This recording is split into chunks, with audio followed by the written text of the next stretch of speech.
bagaimana elemen pembelajaran coding dan kecerdasan artifisial. Nah, kalau misalnya kita bicara coding, apa sih yang langsung kalian pikirkan? Coba angkat tangan, coba. Coding. Ya, Jonathan. Server, lanjut, coba lagi. Ya. Game, lanjut. Aplikasi, benar. Data, komputer, perangkat lunak, benar. Lalu kalau kecerdasan artifisial, apa Jonathan? Robot, ya, benar. Lagi? Chip, AI. Oke, jadi pada dasarnya coding dan kecerdasan artifisial ini merupakan produk digital yang ditujukan untuk mempermudah kehidupan manusia. Nah, perbedaannya, coding ini merupakan cara membaca masalah untuk menemukan solusi. Sedangkan kecerdasan artifisial itu yang kita gunakan sehari-hari. Contohnya AI. AI sendiri merupakan kecerdasan yang diperuntukkan untuk membantu kebutuhan manusia. Nah, elemen daripada pembelajaran coding dan kecerdasan artifisial di sini ada 1, 2, 3, 4, 5, dan 6. Ada 6. Yang pertama berpikir komputasional. Nah, kalau misalnya berpikir komputasional, apa sih yang langsung kalian bayangkan itu? Komputasional, kata komputasional. Ayo, siapa? Silakan datang tangannya. Ya, Jonathan. Komputer, benar. Yang lain? Chip, ya, benar. Oke. Aplikasi elektronik, ya, semua benar, tidak ada yang salah. Pada dasarnya, berpikir komputasional merupakan cara memecahkan masalah dengan menyusun solusi secara sistematis, yaitu pada saat pengerjaan soal matematika seperti soal yang sudah kita. Selamat siang anak-anak.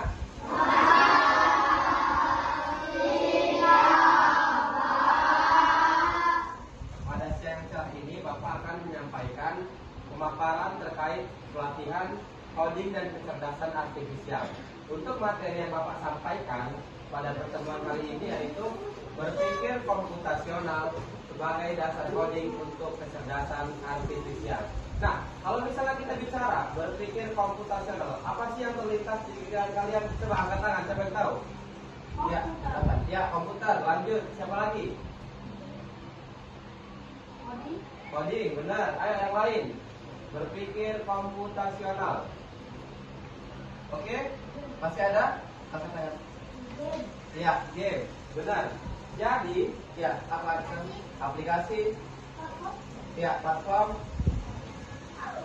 Oke, lanjut. Di sini kita akan bahas tentang konsep berpikir komputasional.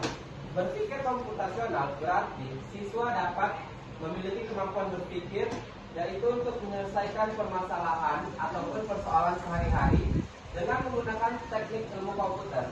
Langsung saja kita contohkan ya. Sekarang tulis di kertas kalian, 1 apel ditambah 3 jeruk sama dengan 5. Ayo tulis. 1 apel tambah 3 jeruk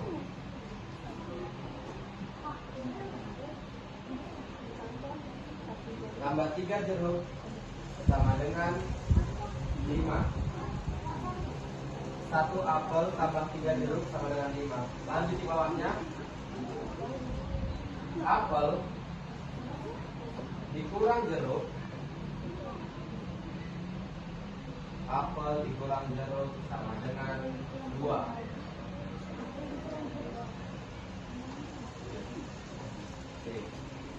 Sekarang pertanyaannya, berapakah 2 apel ditambah 1 jeruk? Angkat tangannya. Ya. Oke, benar. Jawabannya 3. Jadi secara tidak langsung berpikir komputasional ini kalian memecahkan masalah menggunakan solusi. Kalian susun dulu solusinya, lalu kalian pecahkan masalah secara logis dan sistematis sehingga dapat diproses oleh manusia. Kalau kita bahas tadi berpikir komputasional, berarti itu dilakukan oleh. Selanjutnya kita akan masuk ke materi ketiga, yaitu konsep kecerdasan artifisial. Tapi sebelum kita sampai ke konsep, apa sih kecerdasan artifisial itu? Coba anak-anak angkat tangan. Apa? Ada yang tahu nggak apa itu kecerdasan artifisial? Ya, Jonathan. Ya, semacam AI, benar. Yang lain? Aplikasi benar. Yang lain? Ayo. Afirmatif. Termin. Game. Oke. Jadi pada dasarnya kecerdasan artifisial pertama kali dipergunakan pada tahun 1956 untuk mendeskripsikan ilmu dan rekayasa dalam menciptakan mesin cerdas, terutama program komputer yang cerdas. Nah, jadi pada awalnya itu ilmu kecerdasan artifisial ini itu digunakan hanya untuk komputer. Tapi seiring berjalannya zaman, dia dapat membantu memenuhi kebutuhan kita, membantu dalam mencari tugas dan mempermudah kita dalam kebutuhan sehari-hari. Silakan dibaca. Russell dan Northwick pada tahun 2021 menjelaskan bahwasannya kecerdasan artifisial merupakan sistem yang dapat berpikir seperti manusia, bertindak atau mengambil keputusan yang rasional berdasarkan data yang dikumpulkan. Jadi, coba kalian pasti pernah buka AI kan, ChatGPT ataupun Gemini. Nah, kalau kalian masukkan contoh, tolong buatkan gambar rumah, pasti dia langsung keluar. Kenapa bisa demikian? Karena sudah banyak data-data yang masuk ke ChatGPT tersebut, data tentang foto rumah, sehingga AI tersebut dapat menampilkan foto rumah yang kalian maksud. Lanjut. Seiring waktu, definisi kecerdasan artifisial terus berkembang dan seringkali bersinggungan dengan pertanyaan filosofi. Apakah mesin benar-benar bisa dianggap cerdas? Menurut kalian, apakah AI bisa salah atau tidak? Bisa, karena AI tidak sepenuhnya benar. Ya, benar. Ada lagi jawabannya? Kecerdasan AI dalam 99%. Ya, benar.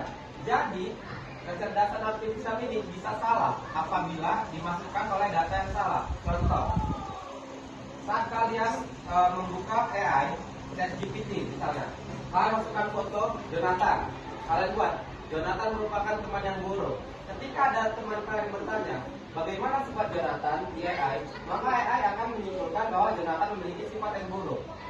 Berarti pada dasarnya AI ini tidak 100% benar. Dia dapat salah sesuai data yang dikumpulkan. Kalau misalnya kalian masukkan data-data tentang teman kalian yang jelek, maka kalau kalian tanya nama teman kalian, dia bakal kasih data yang jelek. Lihat, kecerdasan artifisial bisa belajar dari data yang diberikan kepadanya. Contohnya tadi, waktu kita contohkan foto Jonathan, semakin banyak data yang dia pelajari, semakin baik kemampuannya. Materi keempat yaitu pemanfaatan kecerdasan artifisial. Kira-kira apa sih pentingnya atau manfaat dari kecerdasan artifisial untuk kehidupan kita? Ya, Membantu dalam belajar. ya, membantu dalam belajar, benar. Yang lain silakan angkat tangan, coba. Membantu untuk mendapatkan saran atau menanyakan sesuatu. Ya, benar. Ketika kita tidak tahu sesuatu, kita bisa tanya kepada AI. Tapi untuk hasilnya tidak bisa kita terima secara sepenuhnya. Oke? Nah, kira-kira apa saja manfaat kecerdasan artifisial untuk kehidupan manusia? Oke, kecerdasan artifisial sendiri bisa membantu kita dalam banyak hal seperti menjawab pertanyaan, lalu mengenali wajah. Contohnya, kalau misalnya kita gunakan smartphone, kan sekarang sudah ada fitur Face ID, unlocknya kan, jadi bisa buka pakai wajah. Lalu memberikan rekomendasi film yang kita suka. Oke, kalau untuk manfaat ini, dia itu ada dua. Lihat, yang pertama producer of AI atau pengembang, dan user of AI atau pengguna. Kita termasuk ke yang mana nih? Pengembang atau pengguna? Pengembang atau pengguna? Ya, salah. Kita termasuk kepada pengguna. Kalau misalnya pengembang, dia itu yang menciptakan AI-nya. Lihat, perhatikan ayat. Producer of AI. Pengembang adalah orang-orang yang tidak hanya menggunakan AI, tetapi juga mengembangkan atau menciptakan teknologi berbasis kecerdasan artifisial dengan memahami cara kerja, memodifikasi dan membuat model. Contoh, membuat program chatbot yang bisa menjawab pertanyaan secara otomatis. Tahu nggak chatbot itu apa? Kalau misalnya kalian main game nih, kalian main contoh Mobile Legends, kan kalian itu bisa jasa chat kan, langsung dibalas. Nah itu orang yang membalasnya itu sebenarnya bukan orang, tapi sistem itu yang dinamakan chatbot. Atau kalian bisa Iya, kalau misalnya orang-orang main TikTok, itu kan masuknya filter kan, filter wajah. Nah, filter wajah ini diciptakan oleh pengembang AI atau kecerdasan artifisial. Sekarang kita masuk ke user of AI. Kita bagian dari mana? Pengguna atau pengembang? Ya, pengguna.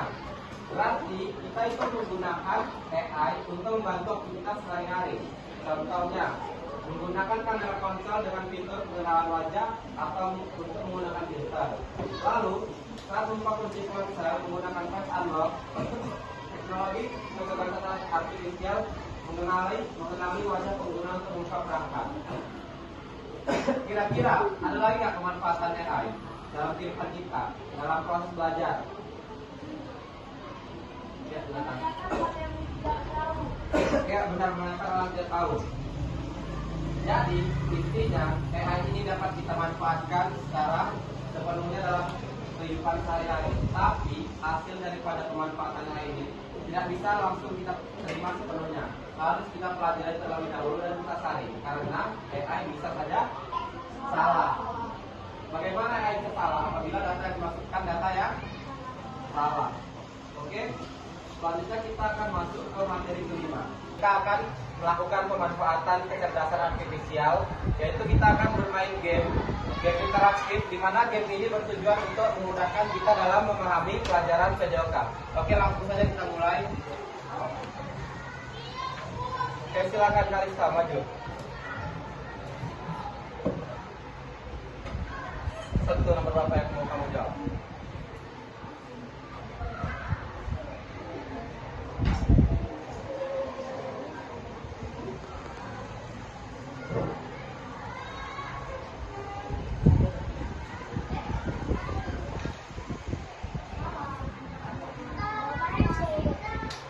Oke, lanjut.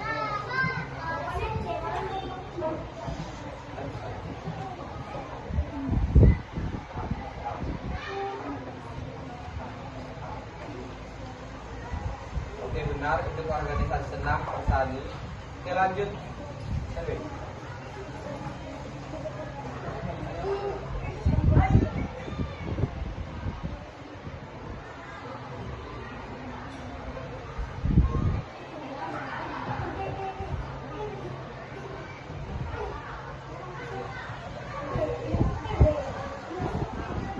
Ayo, lanjut.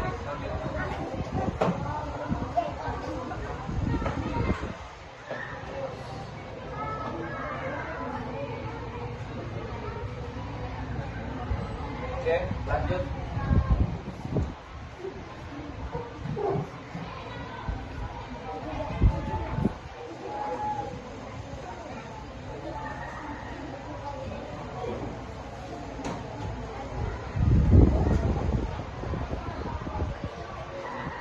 Ayo, lanjut.